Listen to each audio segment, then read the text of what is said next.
こんにちは、トミーです。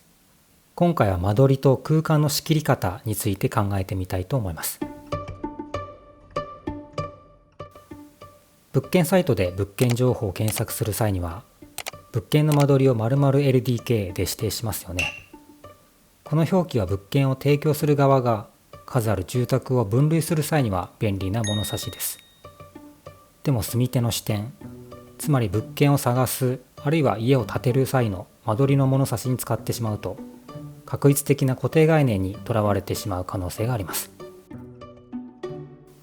例えばリビングとダイニングと寝室、それと子供部屋も欲しい、だから 2LDK と考えるのは、間違いではないんですけど、少し短絡的で可能性を狭めてしまう可能性があります。というのも都心は床面積に余裕がないので、そこに欲しい部屋数を配置してしまうと窮屈で居心地の悪い空間になってしまうからです。とても大きな家に住める方であれば話は別ですが、じゃあどうするかといえば、一旦 LDK という発想を捨てて、一つの大きな空間を閉じずに開いたまま緩く仕切るという方法がいいのかなと思っています。それでは具体的な手法をいくつか見ていきましょう。一つ目は少し視線を遮り見え隠れを作る方法。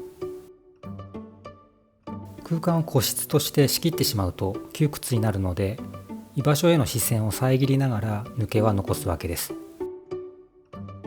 そうすると空間は緩やかに区切りながら奥行きを感じさせることができます。うちは玄関を入るとキッチン、リビング、ベッドエリアまで扉や仕切りがなく一つの大きな空間になっています。でも部屋の中央にバルコニーがレイアウトされており、ベッドへの視線が遮られています。これによって空間としては緩い仕切りが生まれ、一番奥のエリアは寝室のようにこもれる空間ができます。同時に奥に何かあるという期待感を持たせ、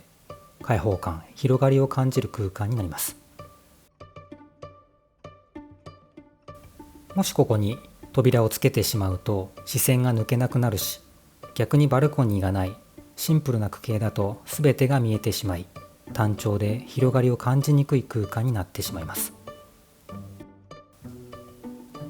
見え隠れを作ることが空間を開いて全てを見せるよりも効果的に広がりを得る近道になる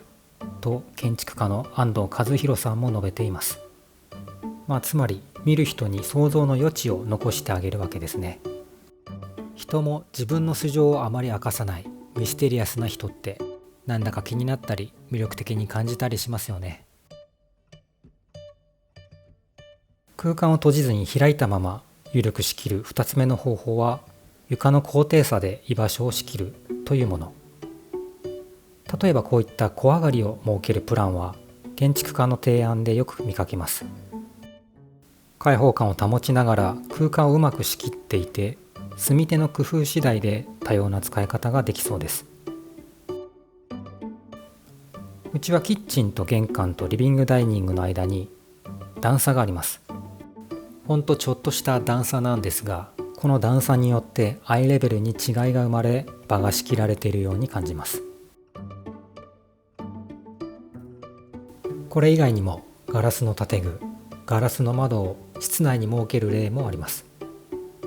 完全にオープンな空間だと空調効率が悪くなってしまいますが、これなら開放感と空調効率の両立が可能です。以上の手法はこれから戸建てを建てたりマンションをリノベーションする際にはもちろん有効ですし、実は賃貸マンションでもやりようはあります。一つ目の見え隠れについては、ディアウォールという商品を使えば天井と床で突っ張ることで DIY で壁を作ることができます。穴を開けないので賃貸でも使うことが可能です。類似の商品で金属製のものもあるので、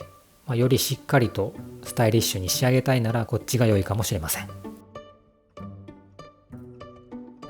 あるいはこういったシェルフを置いてベッドへの視線を緩く遮ることができます。高さを抑えめにすると圧迫感が出ないので、狭い空間ではおすすめです。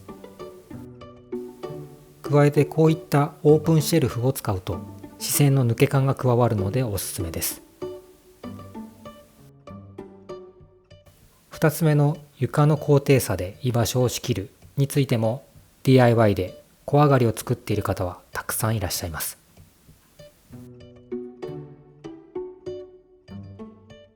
畳ベッドを小上がりとして使うのもありですね。